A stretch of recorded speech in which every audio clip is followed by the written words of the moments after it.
men upon the rocks of the wild goats. And he came to the sheepcotes by the way, where was a cave, and Saul went in to cover his feet. And David and his men remained in the sides of the cave. And the men of David said unto him, Behold, the day of which the Lord said unto thee, Behold, I will deliver thine enemies into thine hand, that thou mayest do to him as it shall seem good unto thee. Then David arose and cut off the skirt of Saul's robe privily. And it came to pass afterward that David's heart smote him, because he had cut off Saul's skirt. And he said unto his men, The Lord forbid that I should do this thing unto my master, the Lord's anointed, to stretch forth mine hand against him, seeing he is the anointed of the Lord. And so David stayed his servants with these words, and suffered them not to rise against Saul. But Saul rose up out of the cave and went on his way. David also arose afterward and went out of the cave, and he cried after Saul, saying, My lord the king. And when Saul looked behind him, David stooped with his face to the earth and bowed himself. And David said to Saul, Wherefore hearest thou men's words, saying, Behold, David seeketh thy hurt? Behold, this day thine eyes have seen how the Lord hath delivered thee today into mine hand in the cave. And some bade me kill thee, but mine eyes spared thee. And I said, I will not put forth mine hand against my Lord, for he is the Lord's anointed. Moreover, my father, see ye the skirt of thy robe in my hand. For in that I cut off the skirt of thy robe and killed thee not. Now know thou, and see that there is neither evil nor transgression in mine hand, and I have not sinned against thee, yet thou huntest my soul to take it. The Lord judge between me and thee, and the Lord avenge me of thee, but mine hand shall not be upon thee. I say it the proverb of the ancient, Wickedness proceedeth from the wicked, but mine hand shall not be upon thee. After whom is the king of Israel come out? After whom dost thou pursue? After a dead dog and a flea. The Lord therefore be judge, and judge between me and thee, and see and plead my cause, and deliver me out of thine hand. And it came to pass, when David had made an end of speaking these words unto Saul, that Saul said, Is this thy voice, my son David? And Saul lifted up his voice and wept. And he said to David, Thou art more righteous than I, for thou hast rewarded me good, whereas I've rewarded thee evil. And thou hast showed me this day how that thou hast dealt well with me, forasmuch as when the Lord hath delivered me into thine hand, thou killest me not.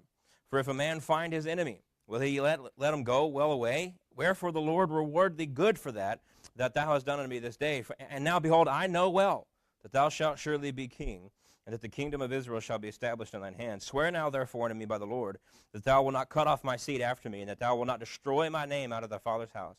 And David sware unto Saul, and Saul went home, but David and his men gat them up unto the hold. And so if you remember, chapter 23 ends with David and, Saul chasing David, and they getting into this kind of roundabout chase, and they ended up on either side of this hill, really. And we kind of feel like David, maybe this is it. And then a messenger comes and tells Saul, the Philistines have attacked. You've got to go take care of this. And so that's how chapter 23 ends, with Saul leaving and David being spared. And so chapter 24 begins then with Saul, returning from following the Philistines. So after having fought with the Philistines, Saul again hears the location of David. And that's kind of a theme throughout these last few chapters, and we'll see it again in the next couple, where Saul, he's still king. And I think there's these little reminders, throughout. Saul is still the king. David is king in waiting, yes, but Saul is still the king. He still has the power and the full force of the king of Israel. And so he's consistently hearing where David is. Why? Because he has men everywhere. He's perhaps spies, but nevertheless, he has people who are still loyal to Saul. And so he's consistently hearing where David is. So again, he finds out about David's location. And so he's told that David is in the wilderness of En-Gedi, and he's at the rocks of the wild goats. And so hearing this, Saul wastes no time. Again, he's probably in chapter 23, Saul was incredibly disappointed, because he probably felt, just like the reader would, that he had him. He finally had him. I mean, you could essentially say at the end of his spear. And now he's, I guess you could say, excited from that feeling, and he wants to be done with this just as much as David wants to be done with it on the other end. And so he doesn't waste any time here, and he takes 3,000 men to go find and kill David. And remember, David at this point only has 600. Now, whether or not Saul knows the extent of David's, you might say, army, we don't know, but he probably feels 3,000 is more than sufficient to get the job done. And so they're vastly outnumbered.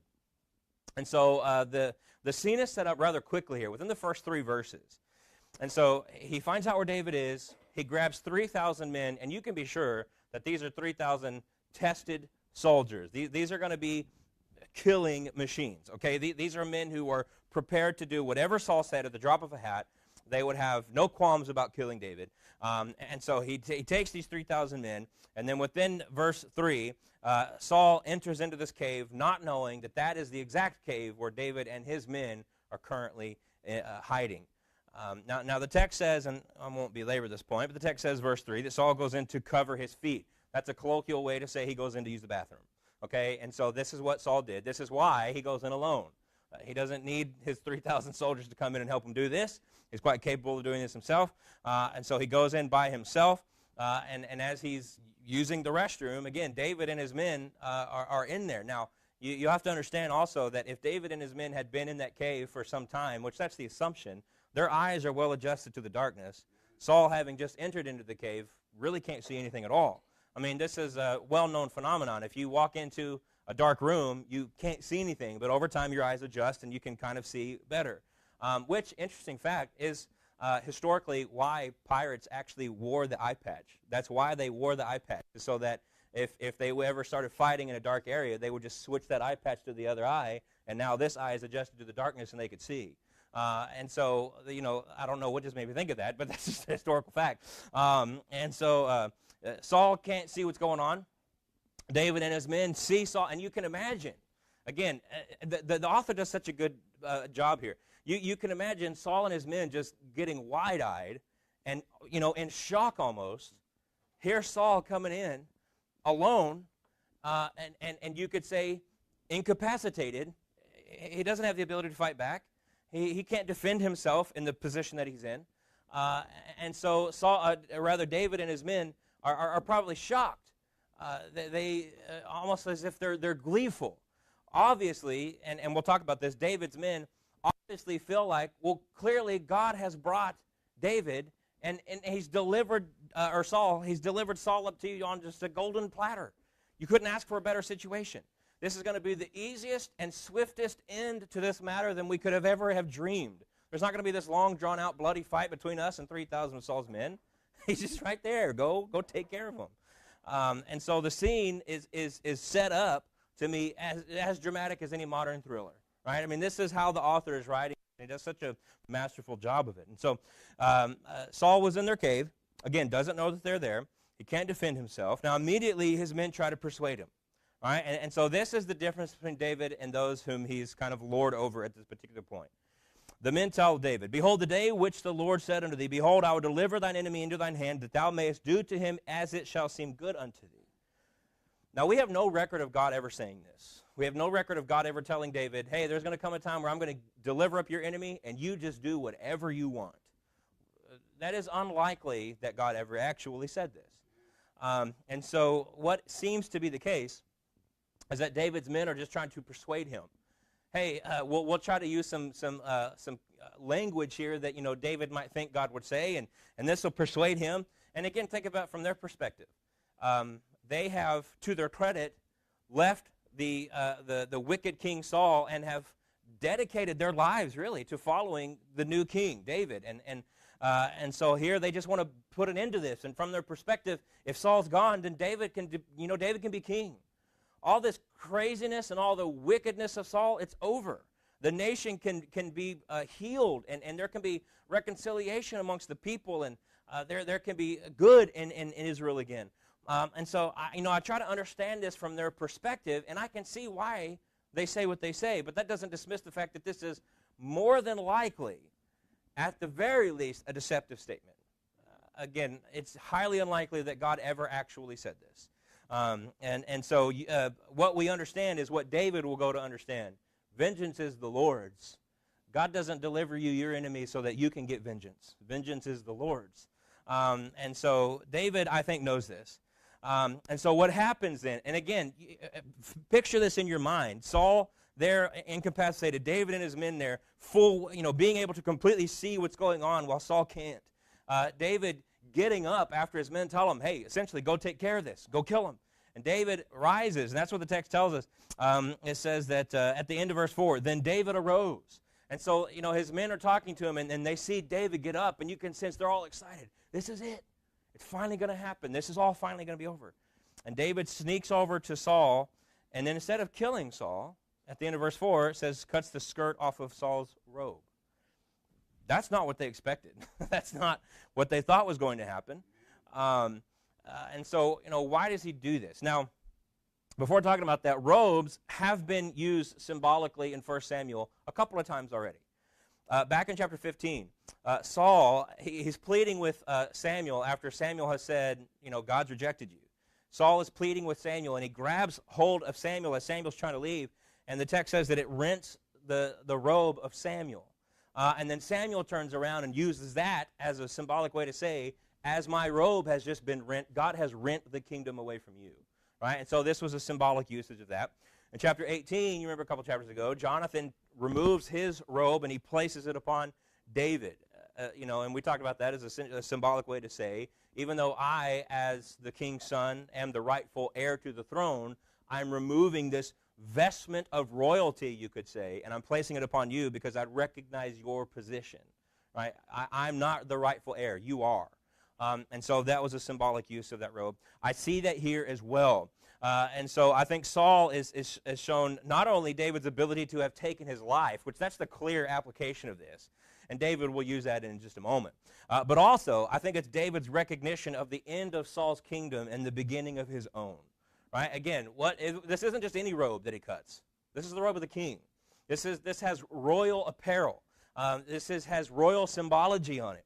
And so by cutting that and holding it himself, again, I think this is a symbolic way of saying, your time is over. God has proven that. God has made it clear. My time is beginning. And I don't think this is done in a prideful way, but just in a literal way. And so this is exactly what I believe is taking place with the robe. Now, seemingly, as soon as he cut it, interestingly enough, just that was enough to strike David's heart. Just that was enough that David felt absolute remorse.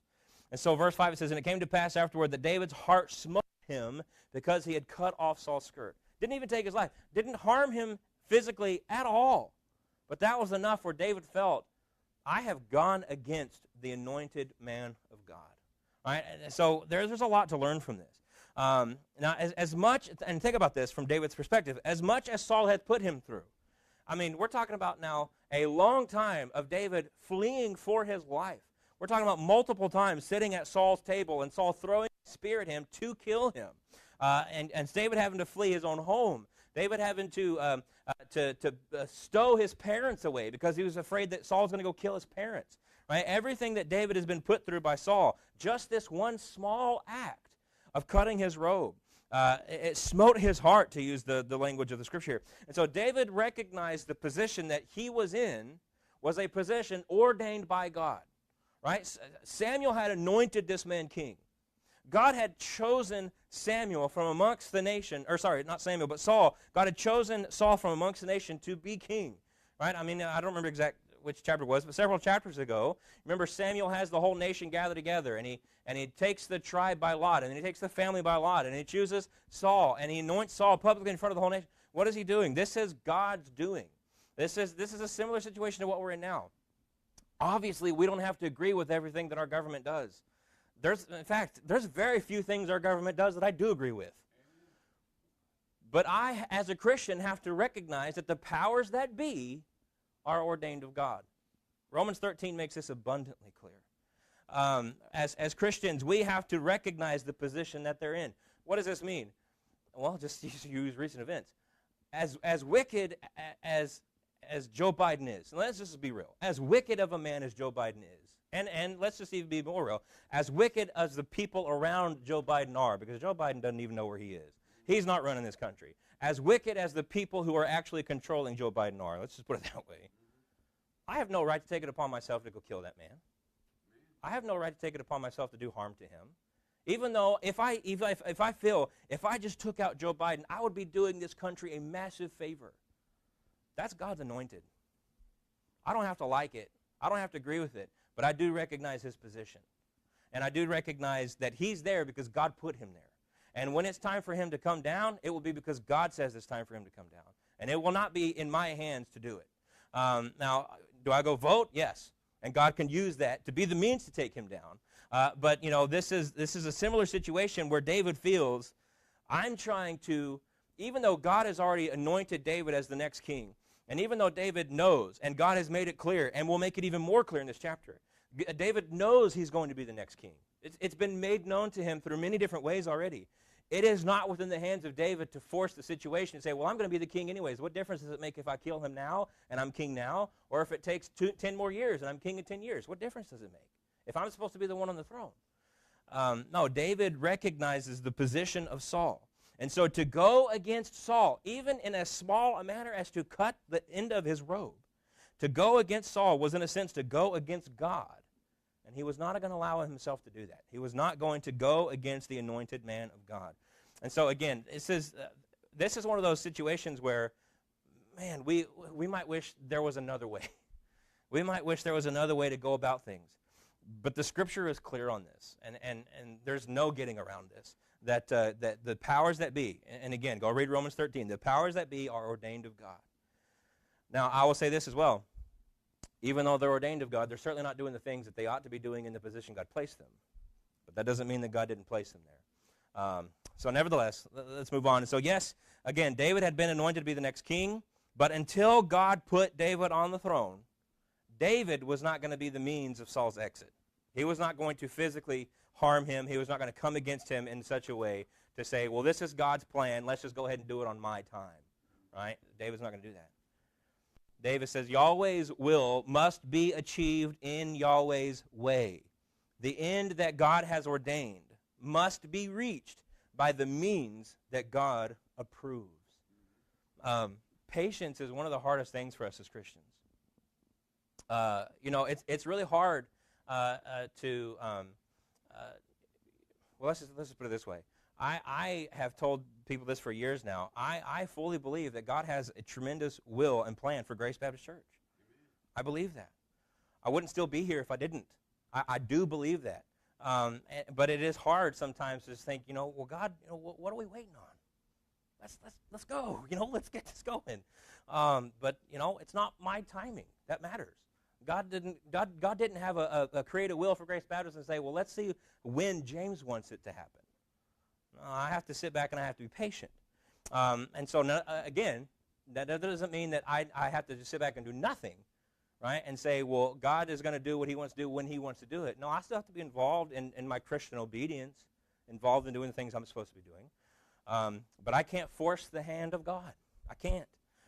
And so, again, I love the way he says this, that the end that God has ordained must be reached by the means that God approves, right? And so Saul leaves the cave, being none the wiser about the danger he was in. At least as far as we know. The text doesn't tell us that Saul ever even knew there was somebody else in the cave with him. And so he doesn't, at this point, he will soon, but at this point he does not understand the danger that he was just in. And so Saul leaves, and in verse 8, David comes out with him. David flees, and he stops Saul, and he cries out, and he actually bows himself. At the end of verse 8, he bows himself to the ground in obeisance and honor to Saul. And again, just the picture of this is incredible. I mean, it's not like this man just hates David. Has actively tried to kill him multiple times.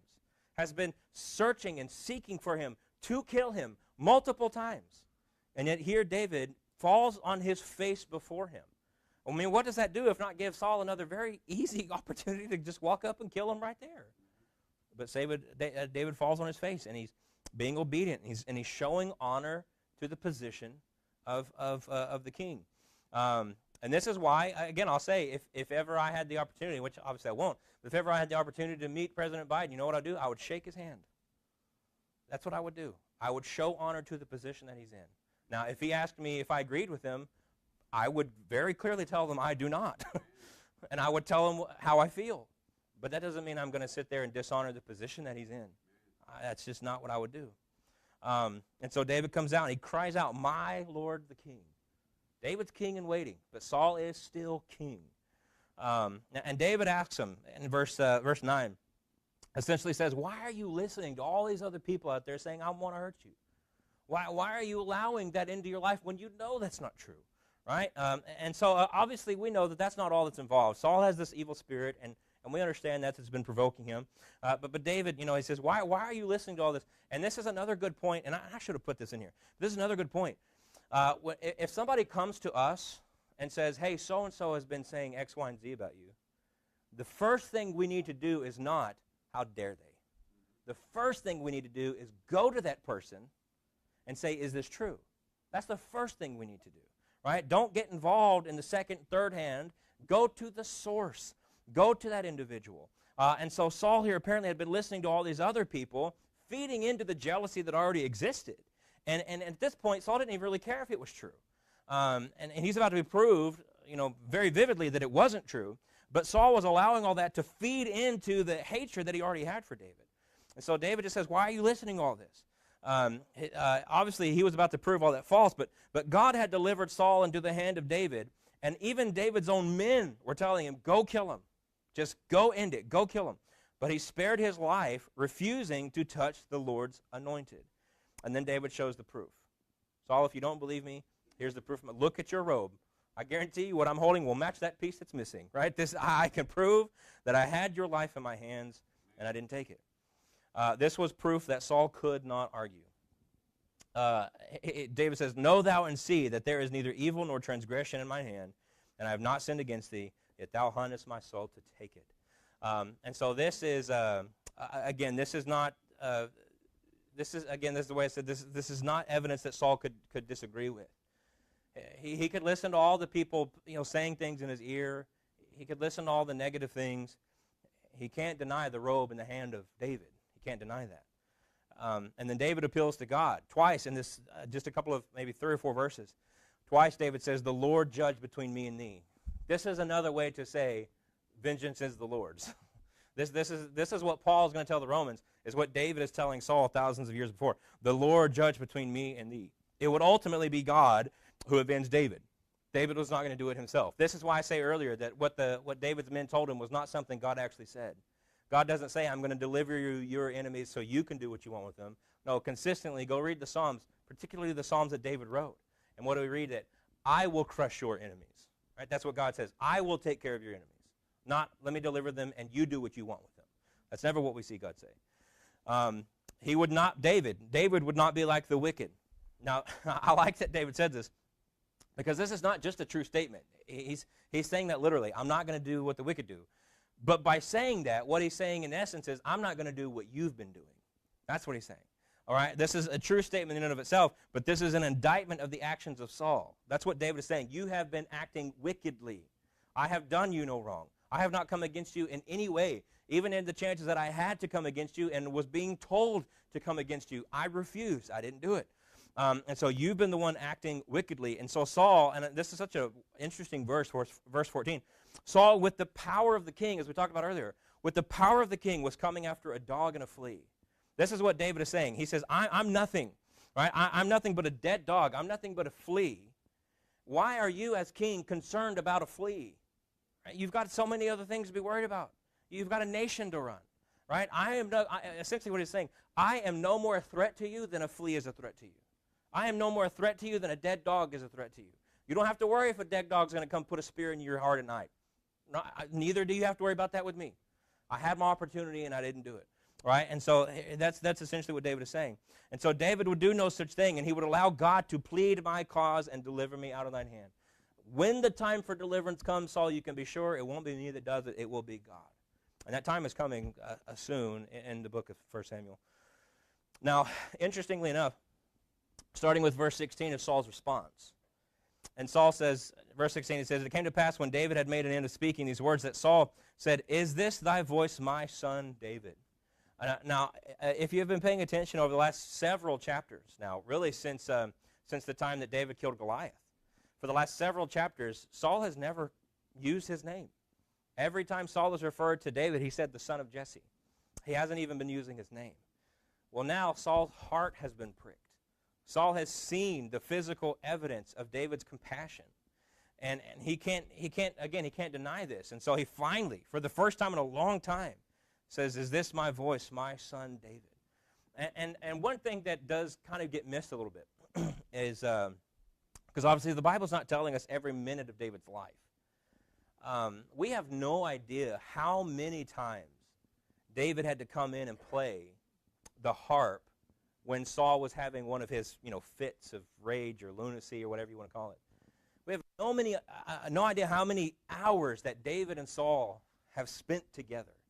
We have no idea the amount of time that David has ministered to the very heart and soul of Saul. And I would imagine that over a course of time, they did get very close. In fact, earlier, and I didn't even bring it out, earlier, David, when he's talking to Saul, he refers to him as my father. And here, Saul refers to him as my son. And so they had a very, very close relationship. And so not only, and it just adds a new element, not only has David been fearing for his life, but it's a close friend, it's a mentor that has been hunting him down. And so there's this relational element that's been going on in all of this. And so obviously, what's been happening is bad enough as it is, but add on top of it, who has been doing it? And that just makes it even that much worse. And so for David, you can imagine the relief as he hears, Saul, finally, my son David. And you can just sense how kind of broken Saul is at this point. And so it says, and Saul lifted up his voice and he wept. Now perhaps, and just kind of thinking about this from the perspective of the things we've been talking about over the last several chapters, keeping in mind this evil spirit that has been coming against Saul, and I told you how this is, in my opinion, probably something that would be labeled today as paranoid schizophrenic or something like that. What you will notice, and as I said, is in my opinion, demon attacks. This is the work of demons. This is perhaps a moment of clarity, maybe a rare moment of clarity for Saul. If he's having these constant oppression, demonic oppression, clouding his mind and his thoughts consistently and with thoughts of hatred towards David, and then to have the very conflicting evidence of David there bowing to you, crying out to you, holding the skirt of your robe that he cut off and yet didn't kill you, having all this conflicting evidence, perhaps there was a moment here of actual mental clarity for Saul, where he was able to actually think about the things that he had been doing for we don't know how long these things have been going on, but for a little while at least, have a moment of clarity, and this is what breaks him, and he begins to weep. And he says in verse 17, he says to David, thou art more righteous than I, for thou hast rewarded me good, whereas I have rewarded thee evil. Right? And so finally, Saul, at least in this moment, and we'll see, sadly, that this doesn't last, but we'll see in this moment at least that this is Saul seeing things clearly for the first time really since this all started. And so perhaps for the first time, like I said, he thinks clearly about the whole situation, and he recognizes what he had actually done to his quote-unquote son, David. And so David has been the righteous one. David has been the one who has done nothing but reward Saul with good, has done everything Saul's asked, fought his battles, led his men valiantly, right, done all the things that Saul has asked him to do, while Saul has done nothing but reward, quote-unquote, David with evil. And so David, like I said, had Saul in the palm of his hand and yet refused to kill him. This is not something, and Saul recognizes this is not something somebody does for an enemy. Verse 19, Saul says, for if a man find his enemy, will he let him go well away? Right, Saul, that's what he's saying. He said, I don't understand. You had me. Why did you not kill me? Right? Saul is very aware of how things go at this particular time. In any other situation, somebody who even thought they had any chance of being king had Saul in that position. Saul does not walk away from it. And so Saul he's struggling to even understand the compassionate heart of David. It doesn't make any sense to him. And that's because David's being led by the Lord and Saul's not. Right? Saul cannot understand why someone would have compassion towards somebody else who they could have thrust their power and their authority over. Why would you not do that? Right? And so Saul, he doesn't understand here. And so this is not something somebody does for an enemy. And so therefore he asks the Lord to reward David. He actually calls out for God to bring reward against David. And then finally, Saul acknowledges something that he's known all along, and we see that in the last chapter, but that David would be the next king. He says this, verse 20. He says, and now behold, I know well that thou shalt surely be king, and that the kingdom of Israel shall be established in thine hand. And this really belies the reason why Saul has been after him for so long. Right? What is David if not a threat to his own rule? Right? And according to the way things go, not just in this time of the world, but in this part of the world, in this kind of eastern area where if authority is challenged, what do? You don't show compassion, you stamp it out. Right? That's what you do. If there's a threat to your throne, you send your men in and they eliminate that threat. That's what you do. And so Saul has been, another way you could say this, Saul has been acting according to worldly wisdom, and David has been acting according to godly wisdom. And Saul, this is just, it's all conflicting with Saul. And so Saul finally recognizes, you are going to be the king.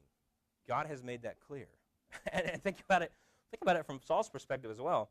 I had you 3 times at my table, and I threw a spear at you. You know what that spear got? It didn't get any flesh. The only thing I got was a spackle on the wall. Right? God has clearly been protecting you time and time again. And so here he could finally say, yeah, it's going to be you. You're going to be king. And so in this position, Saul then asked David to show him a kindness, which you might think is bold, but I don't really see anything wrong with it. He says in verse 21, he says, "Swear now therefore unto me by the Lord that thou wilt not cut off my seed after me, and that thou wilt not destroy my name out of my father's house." Essentially, again, to go back to how things were done, when you become king, please don't just go and slaughter my house.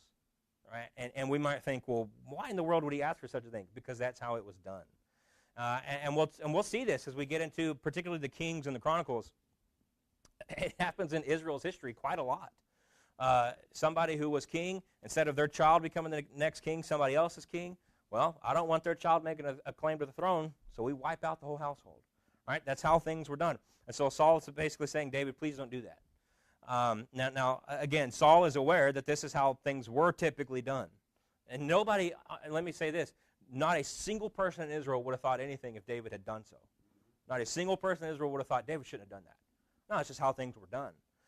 And so Saul asked for this particular kindness. Now Saul, or rather David had already made this promise to Jonathan.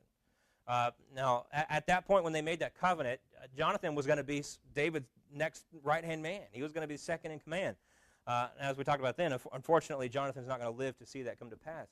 But David had already made this covenant with Jonathan to care for him and love his family. And so he swears the same to Saul. Now, all in all here, David receives reassurance from God that his plan is still coming to pass. I think ultimately when we look at chapter 24, that's what we should see, as another reassurance, and not only that, the providence of God, obviously, but another reassurance of God towards David as to what the will of God is for the life of David. And this time we see that not only did Jonathan recognize his potential role, but now Saul himself has recognized his rightful position as king in waiting. And so God used his own enemy to assure him of his future. And this is why one of the things that I've really loved over the past several chapters is the various ways and means through which God has delivered messages to David. To show us, we like to think we understand how God operates. Now there are rules. Yes, God has established certain things. God will never do anything that's not holy. God will never do anything that goes against his mercy, his grace, his love. God will never go against his nature. But within his nature, God is unlimited in the means by which he operates in the lives of men. And so God has used a variety of ways to not only provide for David in sparing his life, and we'll see some more in the next chapter as well, but a variety of ways in which he has reassured David of his message and his will for the life of David. And here, from the voice of his very enemy, the one who's trying to kill him, God used that man to reassure David of what he was going to do. So I just love the way that this is all played out. And then furthermore, and I talked about this just a second ago, but David gives us a great example of patience and not succumbing to the temptation to make everything happen now. And again, what's so important about this is because what David could have done in this situation was say, this is the will of God. God has made this clear. I am going to be king. Right? So what difference would it be if that happens now or later? Right? I'm not trying to go against the will of God. I'm just trying to bring the will of God and make it happen now. And so this speaks to the patience that we have to have. Constable said, David let God determine how and when he would become king. He refused the temptation to take matters into his own hands and thereby control his destiny. He wasn't going to do that. Again, he was going to allow God to do what God wanted to do. Now, unfortunately, while Saul's remorse does seem to be genuine, and I don't want to take away anything from this, at this particular point in time, I will say that Saul is genuinely remorseful. And I would go so far as to say that he meant at this point in time everything he said. I do believe Saul in this moment, but it's not going to last. Like I said, perhaps at this moment he had a rare moment of mental clarity without demonic oppression. I'm not saying dogmatically that's what's happening. I'm saying perhaps that's what's taking place, and perhaps that demonic oppression comes back. But we're going to see in chapter 26, basically the same old thing is going to happen again. And so chapters 24, 25, and 26 kind of create a bookend where chapters 24 and 26 are almost direct mirrors of one another. And chapter 25 is, interestingly enough, is going to show us David kind of in the role of Saul almost. And so it's kind of an interesting literary technique that the author uses here between these three chapters. This was, but all in all, again, David doesn't know this is temporary, right? At this particular point, this is the respite David needed. Again, he's been on the run for his life for some time now. And now, if only temporary, he has some relief where I don't have to look over my shoulder every second. I don't have to live in fear every moment that Saul's going to pop up and kill me, or one of his men are going to come, or you know, his Doe's going to go wipe out Nob, right? I mean, these kinds of things. Perhaps for a moment I have some relief. And so God was continuing to work on and to grow the man, spiritually speaking, who would go on to be Israel's greatest king, but even more so, the man who would go on to be a picture of the coming King of Kings and Lord of Lords. And so obviously this is a very important time in the life of David, an important time in the history of Israel, but a time in which we can learn a lot about God and the way he operates and the way he works in the lives of his servants. And so just a lot of interesting things here in chapter 24.